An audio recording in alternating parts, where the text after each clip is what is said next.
What was this match? What was this result? I mean, what kind of matches are going on in this World Cup? Netherlands versus Morocco. What a match. I'm very disappointed by this Dutch team. They really had the talent, they really had potential, but ah, alas, couldn't do anything. Morocco played beautifully. Second half, actually, Morocco really dominated. They took the possession back. The game was away from them in the first half, and then in the second half, they took back the control, they took back the narrative, and they were playing really beautifully. They were scouting their chances, they were checking. They knew when to make their move, when to not, when to make their attack, when to get into the gap and be threatening. Something which Morocco lacked, something which Netherlands lacked, the clinicality. Ronald Koeman, I'm really disappointed in him. I mean, he had a great team at his disposal. The Dutch midfield, I was constantly telling you, Frankie de Jong, Ryan Gravenberch, and Tijani Reinders. The three of them, when they played together, they would have done something really well. But Ronald Koeman decided to play a back five, a 3-4-2-1 formation, which was essentially a back five. Then two in the midfield. He dropped Reinders. He played only Gravenberch and De Jong. And then there was Somerville and Gakpo and Brobby. Now the problem is Cody Gakpo. Actually, I would like to give him props. He's going through really tough time right now, but he showed up for his country when it matters. He scored a goal. He got them in the lead position. He did his part well. So yeah, I wish him best of luck in future endeavors and thoughts and prayers with him. Yeah, what was the need to play a back five? I mean, it left the midfield completely blank, and when you especially had a great midfield, this was an asset. He turned it into a liability. There was absolutely no need to play that. I understand he has players like Van de Ven and Dumfries. I get that, but that does not mean you have to reduce your midfield. The problem was that because of that, the midfield was so low that Ashraf Hakimi, if you see, he was actually playing close to RM. He was playing in the right mid position. He was so high up. He was allowed to be in that threatening positions because the midfield was completely empty. He never brought in Reinders. I mean, he had so many great players on the bench. He had Reinders on the bench who, you know his quality, you know his talent, you know what he can do. And yet he refused to bring Reinders even in extra time. He had Daniel Malin, who had a terrific season at Roma, and before that he had a great season at Aston Villa. He still refused to bring them in. Daniel Malin could have really changed the game here. Coming off the bench, you've seen for him for Aston Villa, you've seen him for Roma. He's done it. He knows how to score the goals. I could have seen getting out Somerville, although Somerville is great. He was pressing a lot, he was running around a lot, but Daniel Malin has a knack for scoring goals coming off the bench. He could have done that. Either instead of Somerville, he could have done it.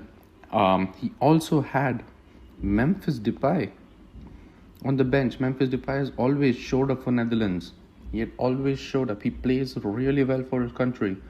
And yet he was not given an opportunity to come and show. It was horrific.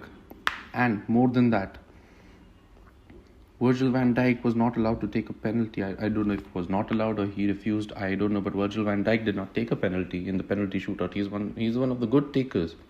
He knows how to shoot. Why didn't he take a penalty shoot? Props to Morocco. They really played extremely well. They had full control of the game in the second half and in the extra time.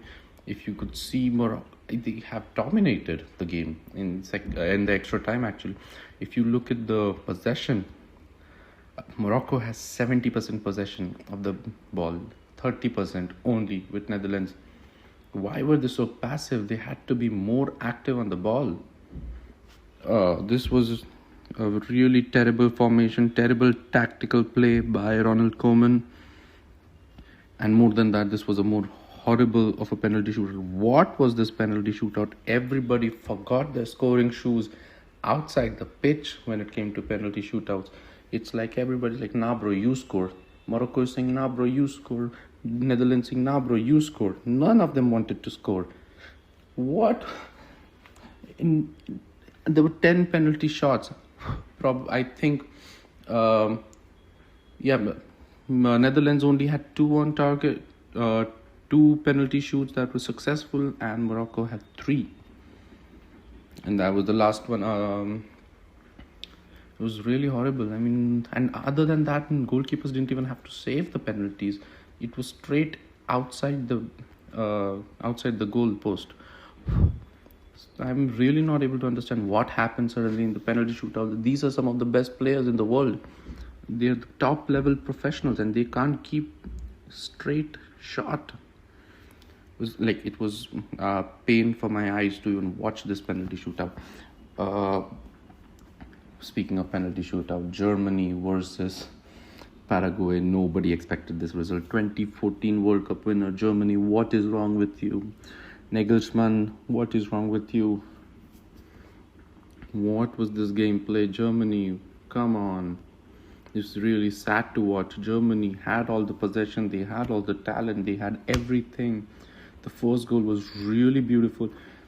The assist, the cross from Florian Wirtz was world class. It was such a great cross from Florian Wirtz. Kai Havertz puts a header, slight touch, gets it in the box. This was very, very great and smooth sailing game for Germany. This was supposed to be that, but I don't know what happened over here. Paraguay defended with their lives, and they really played well. Paraguay has a great chemistry between the players. I saw their passing, their running, their positioning. It was really well. Julio Enciso. I really love this player. Enciso. I'm sorry, I don't know how to pronounce his name, but I have seen his player before. He plays really good. I love him. He's only 22 years old. He's very young. He plays for Strasbourg right now. Before that, he was playing for Brighton when I was seeing him. He's a great talent. And he's the one who showed up first. Scored the first goal on 42nd minute, only for Germany to equalize at the beginning of second half. But German defense line was doing good. German attack was doing decent, probably not even that decent, but Paraguay defended for their lives. Everyone was running around. They kept the defense up. They kept the passing lanes narrow and closed up. It was good. And then comes the penalty shoot. Again, horrible penalty shootouts. Kai Havertz really just puts no power, no placement in the shot. He just kicks the ball straight into the goalkeeper. The goalkeeper does not even have to dive to take that save. It's really very close to him. And then comes Jonathan Tah, who skies the penalty. At this point, just keep it inside the net, and you can take your chances with the keeper. Same thing I wanted to say for the Netherlands Morocco match. Just try and keep it inside the net. At this point, you can take the chances with the keeper. If he just does not judge it properly, you get lucky. But if you try to shoot it with full power, or try to place it extremely at corner, then you're bound to just fail directly. So far disappointing results from Germany and Netherlands. Netherlands, I had high hopes. Germany, I had high hopes. After that 7-1 win against Curacao, I really thought they were going to bring in something really special, but turns out no. Paraguay, props to them. Hats off to Paraguay and Morocco. They defended for their lives. They attacked really well. Great chemistry, great positioning, put their heart and soul into the game, and they got their results. So far so good. Now we are going to look forward to the next games, which is Ivory Coast versus Norway, France versus Sweden, and England versus Congo. Oh, we also have a Mexico versus Ecuador. This is also going to be an exciting game. So see you in the next one.